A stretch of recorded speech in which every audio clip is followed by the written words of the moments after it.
வானொலியில் நீங்கள் கேட்டு ரசித்த தென்கட்சி கோ சுவாமிநாதன் ஐயா அவர்களின் கதைகள். அர்ஜுனன் கேட்ட கேள்விக்கெல்லாம் பகவான் கண்ணன் பதில் சொன்னார். அதுக்கு பேர் பகவத்கீதை. அதே மாதிரி உத்தவன் கேட்ட கேள்விக்கும் அவர் பதில் சொல்லியிருக்கிறார். அதுக்கு என்ன பேருனா உத்தவ கீதைன்னு பேர். அது சரி, உத்தவன்னா யார்?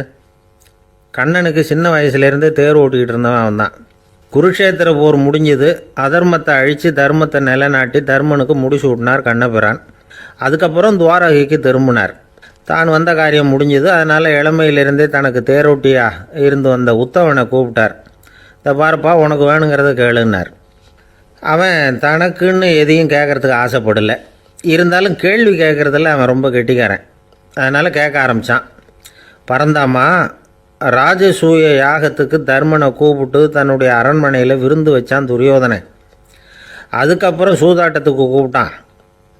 தர்மன் தோல்வி அடைகிற மாதிரி பண்ணிவிட்டான். நீங்கள் தான் முக்காலமும் உணர்ந்தவராச்சே, சூதாட்டத்தில் தர்மர் ஜெயிக்கிறது மாதிரி பண்ணியிருக்கக்கூடாதா? இந்த பகடக்காயை உருட்டுறப்போ நீங்கள் எதிர்பார்த்தது விழற மாதிரி பண்ணியிருக்கலாமே. சரி, அதுதான் இல்லை. வேடிக்கை பார்த்துக்கிட்டு இருந்த பீமன், அர்ஜுனன், நகுலன், சகாதேவன் இவங்களையும் பணையம் வச்சு ஆடுறப்போவாவது காப்பாற்றிருக்கலாம். அதையும் நீங்கள் செய்யலை. பாவம், அந்த அவல பொண்ணு, ஒன்றும் புரியாத ஒன்றும் தெரியாத அந்த உன்னுடைய சகோதரி திரௌபதி, அந்த பொண்ணை துச்சாதனை இழுத்துக்கிட்டு துகில் உரிகிற கட்டத்தில் காப்பாற்றினியே. இது நியாயமா, முறையா, அறமா? இதுதான் உத்தவன் கேட்ட கேள்வி. இதுக்கு பரந்தாமன் பதில் சொல்கிறார். அப்படி கேள் உத்தவா. தருமனை துரியோதனன் சூதாட அழைக்கும் பொழுது என்ன சொன்னான் தெரியுமா? நான் பணையம் வைக்கிறேன், எனக்கு பதிலாக என்னுடைய மாமன் சகுனி பகடக்காய்களை உருட்டுவான்னு சொன்னான். உடனே தர்மன், எனக்கு பதிலாக என்னுடைய மைத்துனன் கண்ணன் பகடக்காய்களை உருட்டுவான்னு சொல்லியிருக்கலாமே. அப்படி சொல்லலை. என்ன செஞ்சான் தெரியுமா? துரியோதனன் கூட சூதாட்டத்துக்கு சம்மதிச்சிட்டோம், கடவுளே இது என்னுடைய மைத்துனன் கண்ணபிரானுக்கு தெரியக்கூடாது அப்படின்னு வேண்டிக்கிட்டான். இதனால் தர்மன் எனக்கு மனசால் தடை போட்டுட்டான். அதனால் அரண்மனைக்கு வெளியிலேயே என்னை கூப்பிடுவாங்கன்னு நான் காத்துக்கிட்டு இருந்தேன்.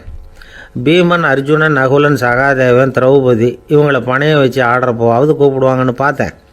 அப்பவும் அவங்க என்னை கூப்பிடல, நினைக்கல. திரௌபதியை துச்சாதனன் கூந்தலை பிடிச்சி இழுக்கிறான். அப்போ கூட அவள் தன்னுடைய உடல் பலத்தால் தடுக்கிறதுக்கு முயற்சி பண்ணாலே தவிர என்ன நினைக்கல. துரியோதனன் சபைக்கு இழுத்து செல்லப்பட்ட திரௌபதி அறநூல்களையும் அரச நீதிகளையும் சொல்லிக்கிட்டு இருந்தாலே தவிர என்ன நினச்சே பார்க்கலை. துகில் உரிகிற கட்டத்தில் தான் ஹரி ஹரி கண்ணா பரந்தாமன்னு கூப்பிட்டா. அதனால தான் அப்போ போய் நான் காப்பாற்றினேன் அப்படின்னா பரந்தாமன். அப்படின்னா நீ அழைச்சாதான் போவியா, நீயா போக மாட்டியா அப்படின்னு கேட்குறான் உத்தவன். ஆமாம், நான் கூப்பிட்டா தான் போவேன். மனிதர்கள் செய்யக்கூடிய செயல்களையெல்லாம் அவங்கவுங்க போக்கிலேயே விட்டுட்டு வேடிக்கை பார்த்துக்கிட்டு இருப்பேன். நான் குறுக்கிட்டு ஒன்றுமே செய்ய மாட்டேன் அப்படின்னா பரந்தாமன். மனுஷன் தவறு பண்ணுனா திருத்த மாட்டியா, சும்மா பார்த்துக்கிட்டு தான் உட்காந்துருப்பியா அப்படின்னு கேட்குறான் உத்தவன். நான் மனுஷனுடைய உள்ளத்தில் இருக்கிறப்போ என் எதிரில் மனுஷன் தவறு பண்ண மாட்டான் அப்படின்னு ஆனா கண்ணன். அதாவது யார் நினைக்கிறாங்களோ அவங்க உள்ளத்துலலாம் அவன் இருக்கிறான். அப்படி இருக்கிறப்போ தவறு செய்ய மனுஷன் அஞ்சுவான். இதுதான் உத்தவ கீதைங்கிறது. இந்த காலத்துலேயும் சில பேர் பகவான் மாதிரி அடுத்தவங்க கஷ்டப்படுறத வேடிக்கை பார்த்துக்கிட்டு இருக்கிறது உண்டு. அன்றைக்கி அப்படித்தான். நடுத்தெருவில் ஒரு திருடனை பிடிச்சி எல்லாரும் சேர்ந்து அடிச்சுக்கிட்டு இருக்கிறாங்க. ஒரு ஆள் மட்டும் தள்ளி நின்று அதை வேடிக்கை பார்த்துக்கிட்டு இருக்கான். பார்த்துக்கிட்டு சிரிச்சுக்கிட்டு இருக்கிறான்.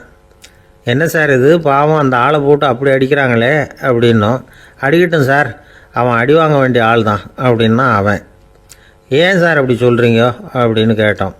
பின்ன என்ன சார், நான் ஒருத்தர் பையில் இருந்த பர்ஸை எடுக்கிறதுக்கு முயற்சி பண்ணிக்கிட்டு இருந்தேன். அதுக்குள்ளே அவன் முந்திக்கிட்டு அப்வேஸ் பண்ணிவிட்டான். பர்ஸை அவன் எடுத்துட்டான். பார்க்கறதுன்னா எடுக்கிறது அவனா? என்ன சார் நியாயம் இது? நல்லா வாங்கட்டும் அப்படிங்கிறான். ஆந்திர நாட்டில் ஒரு அரசர் இருந்தார். அந்த அரசர்கிட்ட ஒரு அமைச்சர் இருந்தார். அந்த அமைச்சர் பேர் ராயண பாஸ்கர். அவர் ஒரு பெரிய அறிவாளி. அது மட்டும் இல்லை, மிகச்சிறந்த கொடையாளி. யார் எது கேட்டாலும் இல்லைன்னு சொல்ல மாட்டாராம். அதன் காரணமாகவே அவர்கிட்ட இருந்த செல்வம் நாளுக்கு நாள் குறைஞ்சிக்கிட்டே வந்துட்டு தான். கடைசியில் குடும்பத்துக்குன்னு எதுவும் வைக்காமலே அவர் போய் சேர்ந்துட்டார். மகனும் இறந்துட்டார். அந்த குடும்பத்தில் மிஞ்சி இருந்தது அவருடைய மருமகள், ஒரு பேரன், அவ்வளவுதான். இருந்த ஒரே சொத்து பழுதடைஞ்ச ஒரு வீடு. அந்த அம்மா மற்ற வீடுகளில் வேலை செஞ்சு தன்னுடைய பிள்ளைய படிக்க வச்சுக்கிட்டு வராங்க. அந்த புள்ள ஒரு பெரிய வள்ளலுடைய பேரங்கிறது அந்த பள்ளி வாத்தியார்களுக்கும் தெரியும்.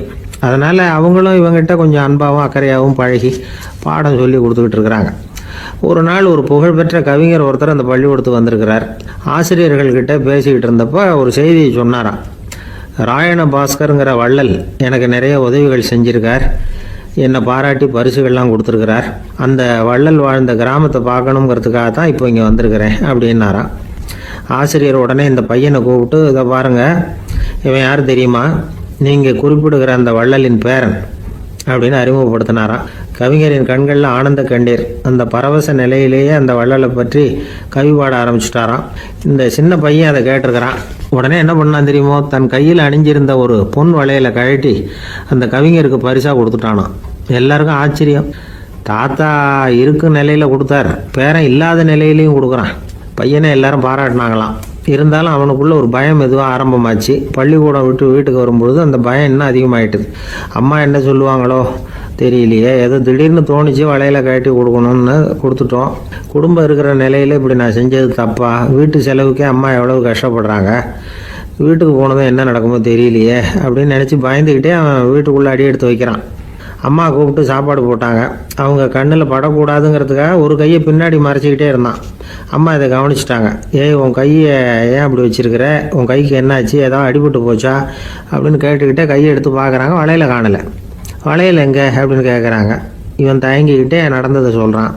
அதை கேட்டதும் அந்த அம்மாவோட முகம் கோபத்தால் சவுந்து போச்சான். முட்டாளே, என்ன காரியம் பண்ண அப்படின்னு கன்னத்தில் அரைஞ்சிட்டாங்களாம். அம்மா என்னை அடிக்காத, ஏதோ தெரியாமல் தப்பு பண்ணிட்டேன் அப்படின்ட்டுருக்கான். மகனே, வளையலை கொடுத்ததுக்காக நான் உன்னை அடிக்கலை அப்படிங்க, பின்ன எதுக்கு அடித்தேன்னு கேட்டிருக்கான். உன் பாட்டனார் ஒரு பெரிய வள்ளல், அவர் எதையும் பாதி வேலையை செய்கிறதில்ல, அவருடைய பேரை நீ அரைகுறை வேலை செஞ்சுட்டு வந்திருக்கிற அப்படின்னாங்களாம். என்னம்மா சொல்கிறேன்ருக்கான். நீ ஒரே ஒரு வளையலை மட்டும்தானே கட்டி கொடுத்துருக்குற, கொடுக்குறதா இருந்தால் ரெண்டையும் சேர்த்துல கொடுத்துருக்கணும், அதுதானே உங்கள் தாத்தாவுக்கு பெருமை அப்படின்னாங்களாம். அம்மா தெரியாமல் இப்படி செஞ்சுட்டேன், உங்கள்கிட்டையும் அரை வாங்கிட்டேன் அப்படி இப்படின்னு அவன் சொல்லியிருக்கிறான். இப்போ அம்மா கொஞ்சம் இருங்க, அந்த கவிஞர் இன்னைக்கு நம்ம ஊரில் தான் தங்கியிருப்பார், நாளைக்கு காலையில் தான் அவர் எங்கே இருக்காருன்னு விசாரித்து இன்னொரு வளையலையும் கொடுத்துட்றேன் அப்படின்ட்டுருக்கான். மகனே, நல்ல செயல்களையெல்லாம் நாளைக்குன்னு ஒத்தி போடாத, நாளைக்கு என்ன நடக்குங்கிறது யாருக்கு தெரியும், இப்போவே போ, எங்கே இருக்காருன்னு பாரு அப்படின்ட்டுருக்காங்க. மகன் புறப்பட்டான். பள்ளி ஆசிரியர்கிட்ட போய் கேட்டானா அந்த கவிஞர் எங்கே இருக்காருன்னு. அவர் சொன்னாராம். உடனே போய் அவர் இருக்கிற இடத்துல கதவை தட்டியிருக்கான். ராத்திரி நேரத்தில் இவனை கண்டதும் அவருக்கு ரொம்ப ஆச்சரியம். இவன் இன்னொரு கை வளையலையும் எடுத்து நீட்டியிருக்கான். அவர் திகைச்சு போய் நிற்கிறார். அவரால் என்ன பண்ணுறதுன்னே தெரியல. ஆனந்த கண்ணீர். இது பெரியவர்கள் கூற கேட்ட ஒரு வரலாறு. இன்றைக்கி இப்படிப்பட்டவங்களை பார்க்க முடியுமா? வறுமை வள்ளல் தன்மையை ஒன்று செய்து விடாதுங்கிறதுக்கு இது ஒரு உதாரணம். ஒருத்தன் இன்னொருத்தனை பார்த்து கேட்டானா, எங்கள் தாத்தா உங்கள் தாத்தாவுக்கு 100 ரூபா கடன் கொடுத்துருக்கிறார், அதை எப்போ திருப்பி கொடுக்க போகிறேன்னு. கவலைப்படாத, எங்கள் பேரன் அதை உங்கள் பேரன்ட்ட திருப்பி கொடுத்துருவான் அப்படின்னு நானா அவன். ஒரு வயசான அம்மா தெரு வழியாக போயிட்டு இருந்தாங்க. அவங்க கையில் என்னத்தையோ வச்சுக்கிட்டு அதை அடிக்கடி பார்த்துக்கிட்டே இருந்தாங்க. ஒருத்தன் மெதுவாக அவங்கக்கிட்ட போய் கையில் இருக்கிறது என்ன அப்படின்னு எட்டி பார்த்தா அவங்க கையில் 4 பல் இருந்துதான். இவன் ஆச்சரியமாக அந்த அம்மாவை பார்த்தான். ஏம்மா, உனக்கு என்ன பைத்தியமா, ஏது இந்த பல்லு, இதை என்னத்துக்காக கையில் வச்சுக்கிட்டு அலைஞ்சிக்கிட்டு இருக்கிற அப்படின்னு கேட்டிருக்கான். அதுக்கு அந்த அம்மா விவரம் சொல்ல ஆரம்பித்தாங்களாம். இதை பாருப்பா, எனக்கு ஒரு மகன் இருந்தான், அவனை ரொம்ப செல்லமாக வளர்த்தேன், அவனை தரையிலேயே நடக்க விடுறதில்ல, எப்பவும் தூக்கி வச்சுக்கிட்டு இருப்பேன். அவன் நல்லா பெரியவனாகி பள்ளிக்கூடம் போகிறப்ப கூட அவன் புஸ்தகம் மூட்டையை நான் தான் சுமந்துக்கிட்டு போவேன். பார்க்குறவங்க கூட கேலி பண்ணுவாங்க, ஏம்மா படிக்க போகிறது நீயா உன் பிள்ளையான்னு கேட்பாங்க. அவன் இன்னைக்கு எவ்வளவோ பெரிய மனுஷன் ஆகிட்டான், வெளிநாட்டில் பெரிய உத்தியோகத்தில் இருக்கான். சமீபத்தில் இங்கே வந்துட்டு போனான். ஒரு நாள் ஏதோ கோபத்தில் என்ன அரைஞ்சுட்டான். அப்போ இந்த 4 பல்லும் கீழே விழுந்துட்டுது. இன்னமும் கூட விழுந்திருக்கும், ஆனால் பல்லு தான் இல்லை. என் புள்ள அரைஞ்சதுனால விழுந்த பல்லு இல்லையா அது, அதனால் இதை எப்பவும் என் கையிலேயே வச்சுக்கிட்டு ஆசையோடு பார்த்துக்கிட்டு இருக்கிறேன். அவன் தான் வெளிநாட்டுக்கு போட்டான், அவனை பார்க்க முடியாத ஏக்கத்தை நான் இந்த பல்லை பார்த்து போக்கிக்கிறேன் அப்படின்னு நாங்களாம் அந்த அம்மா. இந்த கதை எதுக்காகன்னா, தாய் அன்பு அப்படிங்கிறது எப்படிப்பட்டதுங்கிறத புரிஞ்சுக்கிறதுக்காக. கல்யாணம் ஆனதுக்கு அப்புறம் தாயை மறந்து விடுறவங்க எத்தனை பேர் இந்த உலகத்தில், அவங்க காதில் வேணுங்கிறதுக்காக தான் இந்த தகவல். ஆனால் ஒரு விஷயம் மட்டும் நல்லா புரிஞ்சுக்கணும், தாயை மதிக்க தெரிஞ்சவங்க தான் இன்றைக்கி வாழ்க்கையில் எல்லா விதத்துலேயும் முன்னுக்கு வந்திருக்கிறாங்க. வேணும்னா விசாரித்து பார்த்துக்குங்க. இன்னொரு அம்மா இருந்தாங்க. அவங்க தினமும் ஒரு கோயிலுக்கு வருவாங்க. சாமியை பார்த்து, கடவுளே நான் இறந்து போனால் நரகத்துக்கு போகணும் அப்படின்னு வேண்டிக்குவாங்களாம். எல்லாரும் சொர்க்கத்துக்கு போகணும்னு தானே கடவுள்கிட்ட வேண்டிக்குவாங்க. இந்த அம்மா தினம் வந்து நான் நரகத்துக்கு போகணும் அப்படின்னு வேண்டிக்கிறாங்க. அங்கேருந்து அர்ச்சகருக்கு இது சந்தேகம். ஒரு நாள் அதை நேரடியாகவே அவங்கக்கிட்ட கேட்டுவிட்டார். அதுக்கு அந்த அம்மா பதில் சொன்னாங்களாம், ஐயா எனக்கு கல்யாணம் ஆகி ரொம்ப நாள் வரைக்கும் குழந்தை பாக்கியம் இல்லாமல் இருந்தது. கோயில் குளம் எல்லாம் சுற்றி வந்தேன். ரொம்ப நாள் கழித்து ஒரு குழந்தை பிறந்தது, ஆண் குழந்தை. அவனை நான் ரொம்ப செல்லம் கொடுத்து வளர்த்தேன். அதோட விளைவு என்ன ஆச்சுன்னா அவன் ரொம்ப மோசமாக ஆயிட்டான். கெட்ட பழக்க வழக்கம்லாம் கற்றுக்கிட்டான். அவன் இறந்து போனால் நிச்சயம் அவனுக்கு நரகம்தான் கிடைக்கும். அந்த அளவுக்கு கெட்டவன் அவன். அப்படிப்பட்ட காரியங்கள்லாம் பண்ணிகிட்ருக்கான், எனக்கு தெரியும். இவனுக்காக நரகத்தில் கூட யாரும் தயவு காட்ட மாட்டாங்க, தாட்சண்யம் காட்ட மாட்டாங்க. அதனால் இவனுக்கு முந்தி நான் இறந்து நரகத்துக்கு போயிட்டா அங்கே இவனை கவனிச்சிக்கலாமே, இவனுக்கு பணிவிடை செய்யலாமேன்னு பார்க்குறேன் அப்படின்னு நாங்களாம். அதனால தான் நான் நரகத்துக்கு போகணும்னு தினம் ஆண்டவனை வேண்டிகிட்டு இருக்கிறேன் அப்படின்னு கண்கலங்கி அந்த அம்மா சொன்னாங்களாம். அதுதான் தாய் உள்ளம்ங்கிறது. தாயின் பெருமையை வந்து சரியாக உணர்ந்துட்டா அவங்களுக்கு எப்பவும் எந்த கஷ்டமும் வராது. இது ஏதோ உபதேசத்துக்காக சொல்கிற வார்த்தை இல்லை, உண்மையான வார்த்தை. இந்த விவரத்தையெல்லாம் நண்பர் ஒருத்தர்கிட்ட சொல்லிக்கிட்டு இருந்தேன். அவர் கொஞ்ச நாள் கழித்து என்னை தேடி வந்தார். அவர் கையிலேயே 4 பல்லு வச்சுருந்தார். என்னங்க ஆச்சு, ஏதுங்க அந்த பல்லு அப்படின்னு விசாரித்தோம். உங்கள் உபதேசத்தை கேட்டுவிட்டு இந்த உலகத்தில் எல்லாரையும் தாயாக நினைக்க ஆரம்பிச்சிட்டேன். ஒரு அம்மாவை கடத்தரில் பார்த்து தாயேன்னு கூப்பிட்டேன். அவங்க உடனே பலார்னு என்னை அரைஞ்சிட்டாங்க. பல்லு விழுந்துட்டுது. அதை தான் பொறுக்கி எடுத்துக்கிட்டு நேராக உங்களை தேடி வந்துக்கிட்டு இருக்கிறேன்னார். தாயேன்னு தானே கூப்பிட்டீங்க, அதுக்கு ஏன் அரைஞ்சாங்க அப்படின்னு கேட்டோம். நான் தாயேன்னு கூப்பிட்டது அவங்க காதில் நாயேன்னு விழுந்துட்டு தான், அதுதான் அப்படி ஆயிட்டுது அப்படின்னார். ஒரு அழகான கடற்கரை. சுற்றுலா பயணிகள் நிறைய பேர் அங்கே வந்து போகிறது வழக்கம். சனி ஞாயிறு கூட்டம் அதிகமாக இருக்கும். அதோட விளைவு என்னங்கிறது அடுத்த நாள் தான் தெரியும். ஆமாம், அந்த கடற்கரையை சுத்தப்படுத்துகிற தொழிலாளிகள் திங்கட்கிழமை ரொம்ப சிரமப்படுவாங்க. சனி ஞாயிறு வந்த கூட்டம் கடற்கரை பூராவும் காலி ஐஸ்கிரீம் கப்புகளை வந்து வீசி எறிஞ்சிட்டு போயிருக்கும். ஆயிரக்கணக்கான கப்புகள் அங்கே பரவலாக கிடக்கும். அதையெல்லாம் பொறுக்கி எடுத்து சுத்தம் பண்ணி ஆகணும். இதனால் திங்கட்கிழமை வேலைக்கு வர்றதுக்கு எல்லோரும் பயப்படுவாங்க. அப்படி ஒரு நிலைமை. பல பேர் அன்னைக்கு வந்து லீவ் எடுத்துகிட்டு போயிடுறது வழக்கம். நமக்கு எதுக்கு இன்றைக்கி தொந்தரவுன்னு. இது ஒரு பெரிய பிரச்சனையாக இருந்தது. இதுக்கு என்ன பண்ணலாம் அப்படின்னு யோசனை பண்ணாங்க. ஒரு ஆலோசனை கூட்டத்துக்கு ஏற்பாடு பண்ணாங்களாம். அந்த நகர நிர்வாக அலுவலர்கள், பணியாளர்கள் எல்லாரும் அதில் கலந்துக்கிட்டாங்க. கூட்டம் ஆரம்பமாச்சு. ஆரம்பத்தில் சொன்னாங்க, இந்த பிரச்சனைக்கு ஒரு தீர்வு வேணும், என்ன பண்ணலாம், அதை முடிவு செய்கிறதுக்கு தான் இந்த கூட்டம். இதில் நீங்கள் செய்ய வேண்டியது என்னென்னா, உங்களுக்கு தோன்றுகிற யோசனை எதுவாக இருந்தாலும் சொல்லுங்கள். கொஞ்சம் கூட தயக்கம் வேண்டாம். நாம் சொல்கிற யோசனை ஈடுபடுமா படாதா அப்படின்லாம் யோசிக்க வேணாம். எல்லாருடைய யோசனைகளையும் அப்படியே பதிவு செய்துக்கிறோம். கடைசியாக அதிலேருந்து ஒரு சிறந்த யோசனையை தேர்வு பண்ணி அதை பயன்படுத்தலாம். இந்த சந்தர்ப்பத்தில் இன்னொரு முக்கியமான வேண்டுகோள், எவ்வளவு சாதாரணமான யோசனையாக இருந்தாலும் சரி, அது சொல்லும் பொழுது அடுத்தவங்க வந்து ஏளனம் செய்யக்கூடாது. இது ஒரு பெரிய யோசனையா அப்படின்னு சொல்லி எதையும் அலட்சியப்படுத்தக்கூடாது. இதுதான் அந்த கூட்டத்தின் ஆரம்பத்தில் செய்யப்பட்ட அறிவிப்பு. உடனே அந்த கூட்டத்தில் இருந்தவங்க ஆளுக்கு ஒரு யோசனை சொல்ல ஆரம்பித்தாங்க. ஒருத்தர் எழுந்திருச்சார், இங்கே வர்ற சுற்றுலா பயணிகள்கிட்ட ஆளுக்கு $10 ஒரு டெபாசிட் மாதிரி வைப்பு பணமாக வாங்கிக்கணும். காலி ஐஸ்கிரீம் கப்பை திருப்பி கொடுத்தா அந்த பணத்தை திருப்பி கொடுத்துடலாம். இப்படி ஒரு ஏற்பாடு பண்ணிக்கிட்டா கப்புகளை தேடி பொறுக்கிட்டு இருக்க வேண்டியதில்லை, எல்லாம் ஒரே இடத்துக்கு வந்து சேர்ந்துடும். அப்படியே நாம் வந்து தூக்கிட்டு போய் ஒரு இடத்துல கொட்டி விடலாம் அப்படின்னார். இன்னொருத்தர் எழுந்திரிச்சார், கப்பை வந்து கீழே போட்டால் $50 அபராதம் அப்படின்னு அங்கங்கே போர்டு எழுதி வச்சுடலாம். கப்புகளை போடுறதுக்கு அங்கங்கே பெரிய கூடைகளை வச்சுடலாம். நாம் சாவகாசமாக அந்த கூடைகளை சேகரம் பண்ணிக்கலாம் அப்படின்னாராம். இன்னொருத்தர் எழுந்திரிச்சு கொஞ்சம் கோபமாக பேசினார். கப்புகளை வந்து அவங்க வாயிலேயே திணிச்சு விடணும், அதுங்களை முன்னு சாப்பிட்டு பார்த்தா தான் தெரியும் அது எவ்வளவு கஷ்டங்கிறது அப்படின்னு ரொம்ப கடுமையாக பேசியிருக்காரு. இது வேடிக்கையாக தெரிஞ்சாலும் இந்த யோசனையும் பதிவு செஞ்சுக்கிட்டாங்களாம்.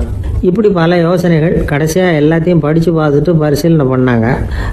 அப்புறம் தான் யோசனை வந்தது. ஒரு வேடிக்கையாக சொன்னது, கப்புகளை அவங்கவுங்க வாயிலே திணிச்சு சாப்பிட சொல்லணும், அதுதான் தண்டனைன்னார்ல. ஏன் அப்படி சாப்பிட்றது மாதிரியே கப்புகளை தயார் பண்ண என்ன அப்படின்னு சிந்திக்க ஆரம்பித்தாங்களாம். ஆகா, அதுதான் சரின்னு ஒரு முடிவுக்கு வந்தாங்க. அதுலேருந்து உருவானது தான் இந்த வேஃபர் கப்ஸ். ஐஸ்கிரீமை சாப்பிட்டு முடித்ததும் கப்பையும் சாப்பிட்டுடலாம். கோன் ஐஸ்கிரீம் சாப்பிட்றோம்ல, அதுதான்.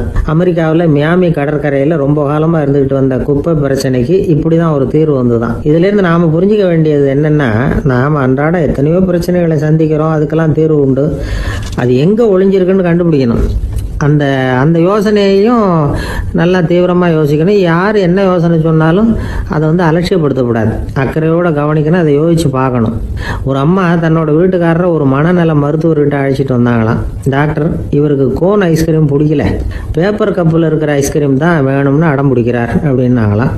அது ஒன்றும் தப்பு இல்லையேன்னாராம் டாக்டர். இதுக்கு அந்த அம்மா சொன்னாங்களாம், இவர் கப்பு ஐஸ்கிரீம் வாங்குறதுல தப்பு இல்லை டாக்டர், பிரச்சனை அது இல்லை.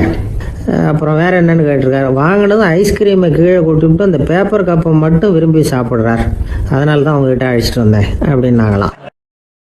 ஒரு ஊரில் ஒரு ராஜா இருந்தார். பெரிய அரண்மனையில் தான் இருக்கிறார். எல்லா வசதியும் இருந்தது. இருந்தாலும் அவர் எல்லாரும் சொல்கிறது எப்படி தெரியுமா, பிச்சைக்கார ராஜா. அப்படி ஒரு பேர் அவருக்கு நிலைச்சி போச்சு. ஜனங்களும் சரி, மற்ற தேசங்களில் உள்ளவங்களும் சரி, அவர் அந்த பேர் சொல்லியே குறிப்பிடுறது வழக்கமாக போட்டுது. இது அவருக்கு ரொம்ப கவலையாக போச்சு. என்ன இது, நம்மளை தேடி வர்றவங்களுக்கெல்லாம் நாம் சோறு போடுறோம், நம்ம புகழ்ந்து பாடல் ஏற்றி கொண்டு வர்ற புலவர்களுக்கெல்லாம் அவங்க எப்படி வந்தாலும் ஒருவேளை சோறு போடணுங்கிறது உத்தரவு. இவ்வளவுலாம் செஞ்சும் நம்மளை போய் பிச்சைக்கார ராஜான்னு எல்லாரும் சொல்கிறாங்களே, அது ஏன், எதுக்காக அப்படி சொல்கிறாங்க? இதுதான் ராஜாவுக்கு குழப்பம். சரி, இதை பற்றி நம்ம அமைச்சர்கள்கிட்ட கேட்கலாமா அப்படின்னு யோசனை பண்ணார். இந்த விஷயத்தை போய் அவங்கக்கிட்ட எப்படி கேட்கறதுன்னு அவருக்கு தயக்கமாக இருந்தது. கௌரவ குறைச்சலாக தெரிஞ்சுது அவருக்கு. சரி, சாதாரண குடிமக்கள்கிட்ட இதை பற்றி கேட்கலாமா அப்படின்னு யோசனை பண்ணார். கேட்கலாம், ஆனால் அவங்க யாரும் ராஜா முன்னாடி வந்து நின்று தைரியமாக பேசக்கூடிய அளவுக்கு இல்லை. ராஜாவோட குழப்பம் நாளுக்கு நாள் அதிகமாக போச்சு. கடைசியாக அவர் ஒரு முடிவுக்கு வந்தார். அதாவது இதை பற்றி ஒரு பிச்சைக்காரங்கிட்டே கேட்டு பார்த்துட்டா என்ன. இதுதான் அவர் பண்ண முடிவு. உடனே மாறு வேஷம் போட்டுக்கிட்டு நகர்வலம் போனார். ஒரு பிச்சைக்காரனை கண்டுபிடிச்சார். இதை பாருப்பா, நம்ம ராஜாவை எல்லாரும் பிச்சைக்கார ராஜான்னே சொல்கிறாங்களே, அதுக்கு என்ன காரணமாக இருக்கும் அப்படின்னு கேட்டார். அதுக்கு அவன் சொல்கிறான், இதுக்கான பதிலை இன்னும் ஒரு 30 நாளில் சொல்கிறேன் அப்படின்னா. உடனே இவருக்கு சந்தோஷம். உண்மையை அவங்ககிட்ட சொன்னார். நான் வேற யாரும் இல்லை, நான் தான் இந்த நாட்டு ராஜா. இப்போ நீ என் கூடவே வந்துடு, அரண்மனையிலேயே தங்கிக்கோ. 30 நாள் கழித்து எனக்கு பதில் சொல்லிவிட்டு அதுக்கப்புறமா நீ போகலாம் அப்படின்னு சொல்லி அழைச்சிட்டு வந்துட்டார். அரண்மனையில் ஒரு மூலையில் அவன் தங்கறதுக்கு இடம் கொடுத்தார். தினம் 2 வேளையும் இவனுக்கு சோறு போடுங்க அப்படின்னு உத்தரவு போட்டார். ராஜா கொடுத்த இடத்துல போய் உக்காந்துக்கிட்டான் அந்த பிச்சைக்காரன். தினமும் அந்த அரண்மனையில் நடக்கிறதையெல்லாம் கவனிச்சுக்கிட்டு வந்தான். வேளைக்கு சாப்பாடு வரும், சாப்பிட்டுக்கிட்டு இருக்கான். இப்படி 30 நாள் முடிஞ்சுது. ராஜா வந்தார். என்ன, என்னோட கேள்விக்கு பதில் என்னன்னு கண்டுபிடிச்சிட்டியான்னார். கண்டுபிடிச்சிட்டேன்னா. என்ன எல்லாரும் பிச்சைக்கார ராஜான்னு சொல்கிறாங்களே, அது நியாயமாக படுதா உனக்குன்னு கேட்டார். நியாயமாக தான் படுது, சந்தேகம் இல்லாமல் நீங்கள் பிச்சைக்கார ராஜா தான். என்னதான் நீங்கள் வசதியோடவும் படைபலத்தோடவும் இருந்தால் கூட நீங்கள் எங்கள் வர்க்கத்தை சேர்ந்த ஆசாமி தான் அப்படின்னு அடித்து சொல்லிவிட்டான் அந்த ஆள். எதனால் அப்படி சொல்கிறேன்னு கேட்டார் இவர். அரசே, ஒரு உண்மையை கண்டுபிடிச்சி சொல்கிறதா நான் உங்ககிட்ட சொன்னேன். நீங்கள் ராஜ பரம்பரைன்னா உடனே உங்கள் கழுத்தில் கிடக்கிற முத்து மாலையை கழட்டி பரிசாக கொடுத்துருப்பீங்க, பொண்ணையும் மணியையும் கொடுத்துருப்பீங்க. ஆனால் நீங்கள் அப்படி செய்யலை. என்னை ஒரு மூலையில் உட்கார வச்சு 2 வேளை சோறு போட சொன்னீங்க. உங்களை தேடி யார் வந்தாலும், யார் பாராட்டி பேசினாலும் அல்லது பிரச்சனைகளை சொன்னாலும் நீங்கள் செய்கிற ஒரே காரியம் சோறு போடுறது தான். பிச்சைக்காரனுக்கு சோறு மட்டும்தான் உலகம். உங்கள் விஷயத்திலையும் நீங்கள் அப்படி தான் நினைக்கிறதாக தெரியுது. நல்லா கவனிங்க. எந்த ஒரு பிரச்சனைக்கும் சோறு தான் முடிவுன்னு நினைக்கிறீங்க பாருங்க. நீங்கள் சந்தேகமில்லாத எங்களை சேர்ந்த ஆளு தான் அப்படின்னுட்டான் அந்த பிச்சைக்காரன். அதுக்கப்புறம் தான் அந்த ராஜா தன்னுடைய தவறுகளை எல்லாம் தேர்த்திக்கிட்டாராம். பசின்னு வர்றவங்களுக்கு சோறு தான் போடணும், அது தப்பு இல்லை. பாராட்ட வர்றவங்களுக்கெல்லாம் சோத்தையே போட்டு அனுப்புனா இப்படி தான் பேர் வரும். எனக்கு தெரிஞ்ச ஒருத்தர் தினமும் யாராவது ஒருத்தரை தன் வீட்டுக்கு அழைச்சிட்டு போவார், சாப்பாடு போட்டு அனுப்புவார். முன்னறிவிப்பு இல்லாமல் திடீர்னு ஒரு விருந்தாளியோட வீட்டில் போய் இவர் நிற்கிறது வழக்கம். அந்த அம்மாவும் இவருக்காக தயார் பண்ணி வச்சிருந்ததை இவர் அழைச்சிட்டு வந்திருக்கிற விருந்தாளிக்கு போட்டுருவாங்க. விருந்தாளி சாப்பிட்டுட்டு போனதுக்கப்புறம் இவர் மனைவி கிட்ட உனக்கு சிரமம் வேணாம் அப்படின்னு சொல்லிவிட்டு பக்கத்தில் உள்ள ஒரு ஹோட்டலுக்கு போய் காசு கொடுத்து சாப்பிட்டுட்டு வந்துடுவார். பல நாள் இப்படி நடக்கும். ஒரு நாள் அவரை தனியாக கூப்பிட்டுக்கிட்டு போய் ஏன் இப்படி பண்ணுறீங்கன்னு கேட்டோம். அதுக்கு அவர் சொல்கிறாரு, எங்கள் வீட்டு சாப்பாட்டிலேருந்து தப்பிக்கிறதுக்கு எனக்கு வேற வழி எதுவும் தெரியல சார், அதனால தான் இப்படி பண்ணிகிட்டு இருக்கிறேன் அப்படின்னார் ரொம்ப பரிதாபமாக. ஒரு ஊரில் ஒரு பெரிய ஞானி இருந்தார். அவர் படுக்கையில் இருந்தார். இன்னும் கொஞ்ச நேரம்தான் அவர் இந்த உலகத்தில் இருக்க போகிறார். அவரை சுற்றி ஏகப்பட்ட கூட்டம். ஏற்கனவே அவருடைய உபதேசங்களை கேட்டவங்க பல பேர் வந்து அவரை சுற்றி நிற்கிறாங்க. அந்த ஞானி மெதுவாக கண்ணை திறந்து பார்க்குறார். எல்லாரும் அவருடைய கடைசி வார்த்தையை கேட்கறதுக்காக அவளோட காத்துக்கிட்டு இருக்கிறாங்க. அந்த ஞானி மெதுவாக பேச ஆரம்பித்தார். நான் என்னுடைய வாழ்நாள் பூராவும் உங்களுக்கு நிறைய போதனைகள் சொல்லிக்கிட்டு இருக்கிறேன்.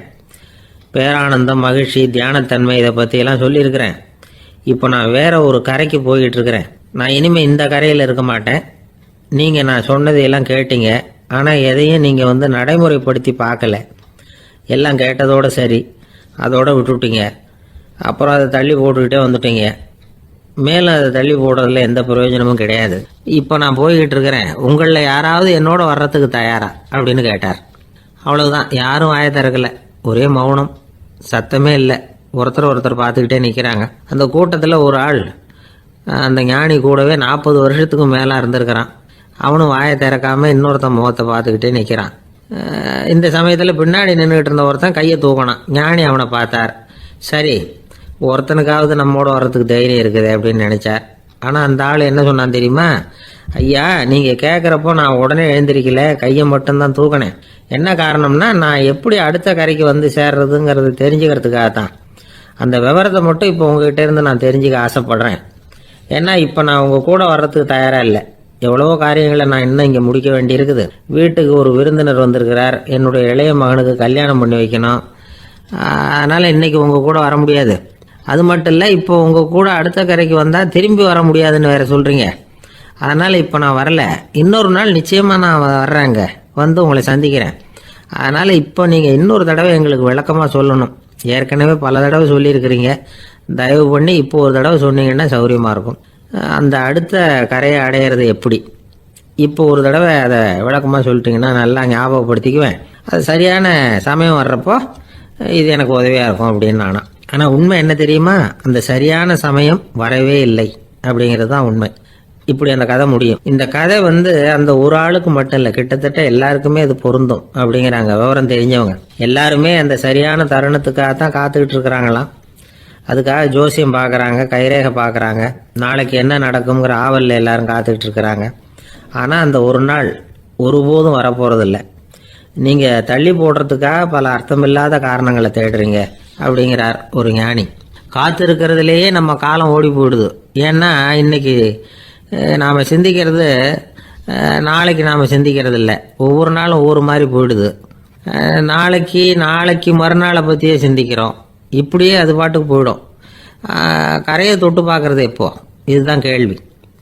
நமக்கு வேண்டியப்பட்ட ஒருத்தர் ஒரு ரயில்வே பிளாட்ஃபாரத்தில் நின்றுட்டு இருக்கிறார். அங்கே இருக்கிறவங்க கிட்ட கேட்குறாராம், விசாரிக்கிறார். ஏங்க கிழக்க போகிற ரயில் போயிட்டுதுங்களான்னாராம். போயிட்டுதுன்னு இருக்கிறாங்க. கொஞ்ச நேரம் கழிச்சு ஏங்க மேற்க போகிற ரயில் போயிட்டுதுங்களான்னு கேட்டிருக்காரு. போயிட்டுதுங்களான் இருக்காங்க. அப்புறம் கொஞ்ச நேரம் கழிச்சு மறுபடியும் ஏங்க 10:30 மணி வண்டி போயிட்டுதான்னு கேட்டிருக்காரு. தொடர்ந்து காலையிலேருந்து சாயந்தரம் வரைக்கும் இப்படி ஒரே இடத்துல நின்றுட்டு கேட்டுக்கிட்டே இருக்கிறார். இதை பார்த்துக்கிட்டு இருந்த ஒருத்தர் அவர்கிட்ட வந்து, ஏங்க நீங்கள் எங்கே போகணும் அப்படின்னு கேட்டாராம். இவர் மெதுவாக சொன்னாராம், இந்த ரயில்வே லைனை தாண்டி அந்த பக்கம் போகணும் அப்படின்னாராம். ஒரு ஊரில் ஒரு மன்னர் இருந்தார். அழகான அரண்மனையில் அவர் இருந்தார். அந்த அரண்மனையை விட அழகாக ஒரு மாளிகையை அந்த ஊர்லேயே வேற ஒருத்தன் கட்டியிருந்தான். அப்படி கட்டி முடிச்சதில் அவனுக்கு ரொம்ப பெருமை. எத்தனையோ செல்வந்தர்கள்லாம் வந்து பார்த்துட்டு, இந்த மாளிகையை விலைக்கு கொடுத்துட்றியா, எவ்வளவு விலை சொன்னாலும் சரி நாங்கள் வாங்கிக்கிறதுக்கு தயாராக இருக்கோம் அப்படின்னு சொல்லி கேட்டு பார்த்துட்டாங்க. நான் இதை விற்கிறதுக்கு தயாராக இல்லை அப்படின்னு சொல்லிவிட்டான். அவ்வளவு சிறப்பாக கலை அம்சத்தோடு அதை கட்டி முடிச்சிருக்கிறான். அதுவே ஒரு பெரிய அரண்மனை மாதிரி இருந்ததுன்னா பார்த்துங்களேன். சுற்றிலும் அழகான பூந்தோட்டம். ஒரு நாள் அவன் எங்கேயோ வெளியூர் போயிட்டு திரும்பி வந்துகிட்டு இருக்கிறான். அப்போது அந்த மாளிகை தீப்பெட்டி எரிஞ்சிக்கிட்டு இருக்கு. பதறி போட்டான். விலைக்கு கேட்டவங்க யாராவது இதை செஞ்சுருக்கணும், இல்லைன்னா மன்னரே செய்த சதியே என்னவோ, இப்படிலாம் அவனுக்கு சந்தேகம். ஒரு மூலையில் உட்காந்து அழ ஆரம்பிச்சிட்டான். அந்த சமயத்தில் அவனுடைய மகன் அங்கே ஓடி வந்தான். அப்பா அழாதீங்க, இதை நான் நேற்று ராத்திரியே நம்ம ஊர் மன்னருக்கு விற்றுட்டேன். இதை கட்டி முடிக்க நமக்கு எவ்வளவு செலவாச்சோ அதை போல் 3 மடங்கு விலைக்கு விற்றுட்டேன். கவலைப்படாதீங்க, இதை விட அழகான மாளிகையை நாம் புதுசாக கட்டிக்கலாம்னா. இதை கேட்டதும் அழுதுகிட்டு இருந்தவன் அழுகையை நிறுத்தினான், சிரிக்க ஆரம்பிச்சிட்டான். இதே இடத்த நான் வந்து மன்னர்கிட்ட இருந்து விலைக்கு வாங்குவேன், இதை விட அழகான மாளிகையை கட்டுவேன் அப்படின்னு சுற்றி நின்று எல்லார்கிட்டையும் சொல்லிக்கிட்டு இருந்தான். இந்த சமயத்தில் அவனோட இளைய மகன் ஓடி வந்தான். அப்பா, அண்ணன் சொன்னதெல்லாம் சரிதான், மன்னர்கிட்ட விலை பேசினதெல்லாம் உண்மைதான், ஆனால் விற்றது பேச்சு அளவில் தான். இனிமே தான் பத்திரம் வாங்கணும், எழுதணும், நீங்கள் கையெழுத்து போடணும், பதிவு பண்ணணும், மன்னர்கிட்ட பணம் வாங்கணும். அதுக்காகத்தான் உங்களை எதிர்பார்த்துக்கிட்டு இருந்தோம். அதுக்குள்ளே இப்படி ஆயிட்டுதுன்னா.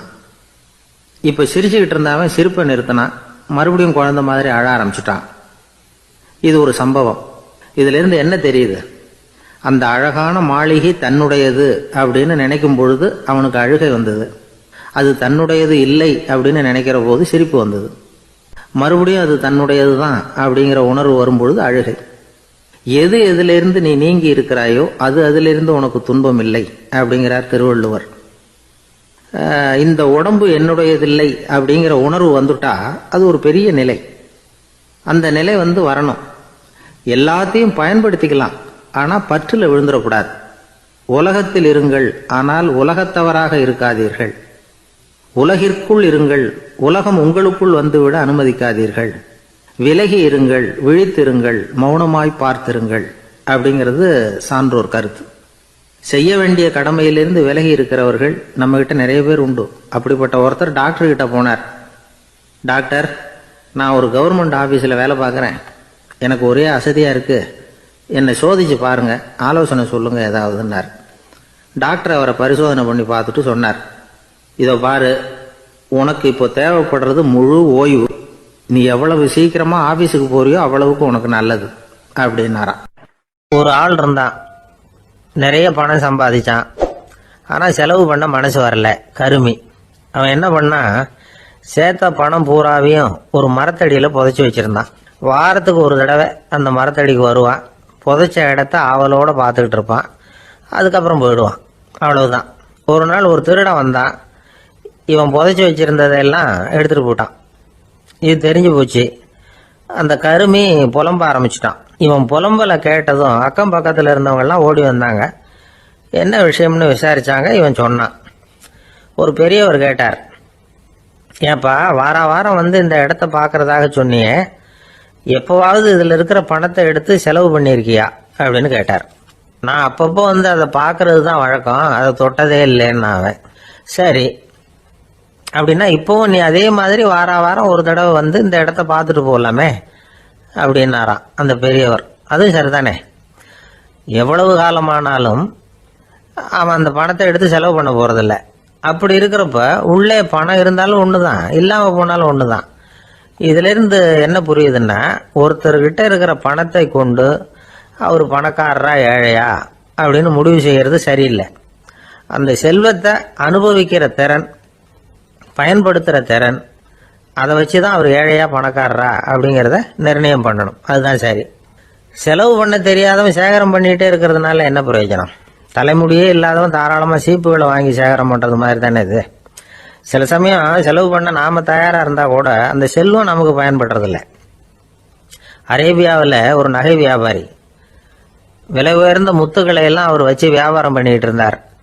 அவர் ஒரு சமயம் ஒரு பாலைவனம் வழியாக போயிட்டு இருக்கிறார் ஒட்டகத்தில். அப்போ திடீர்னு கடுமையான புயல் வீச ஆரம்பிச்சுட்டுது. திசை தவறி இவர் எங்கேயோ வந்துட்டார். கூட வந்தவங்களையும் காணல, எங்கே போனாங்களோ தெரியல. இவர் ரொம்ப பயந்து போய் அங்கேயும் எங்கேயுமா அலைஞ்சு திரியிறார். வழியே தெரியல. பசி கடுமையாயிட்டுது. ஒட்டகத்து முதுகில் ஒரு மூட்டை இருந்தது, அதை பிரித்து பார்த்தார். உள்ளே ஏதாவது இருக்கான்னு தேடி பார்க்குறார். அது வரைக்கும் கண்ணில் தட்டுப்படாத அபூர்வமான ஒரு பை கண்ணில் பட்டுது. ஆஹா, அதில் ஏதாவது சாப்பிட்றதுக்கு இருக்கும் அப்படின்னு நினச்சி ஆவலாக அதை பிரித்து பார்க்குறார். அந்த பையில் விலை உயர்ந்த முத்துக்கள் நிறைய இருந்துதான். அப்போ தான் அவர் நினச்சாராம், விலை உயர்ந்த முத்துக்கள் கூட சாப்பிட்றதுக்கு உணவாக முடியாது அப்படிங்கிறத புரிஞ்சுக்கிட்டாராம். எந்த நேரத்தில் எது நமக்கு தேவையோ அது நமக்கு தாராளமாக கிடைக்கணும். அப்படி அது கிடைக்கிறதுக்கு நம்மக்கிட்ட இருக்கிற செல்வம் பயன்படணும். அது நமக்கும் பயன்படலாம், நம்ம மூலமாக அடுத்தவங்களுக்கும் பயன்படலாம். அதுதான் செல்வத்தின் பயன். ஒரு மரத்தடியில் ஒருத்தன் உட்காந்து அழுதுகிட்டு இருந்தான். அந்த பக்கமாக வந்த இன்னொருத்தன், ஏப்பா அழுதுகிட்டு இருக்கிறேன்னு கேட்டான். இந்த இடத்துல தான் பூமிக்கு அடியில் பணம் இருக்குது, புதைச்ச இடம் தெரியல, அதான் அழறேன் அப்படின்னா. நல்லா ஞாபகப்படுத்தி பாரு, எந்த இடத்துல புதைச்ச அப்படின்னு கேட்டான் இவன். அது எப்படி எனக்கு தெரியும், புதைச்சி வச்சிருக்கிறவன் நான் இல்லையே, எங்கள் எதிர்த்த வீட்டுக்காரன் அப்படின்னு நானா இவன்.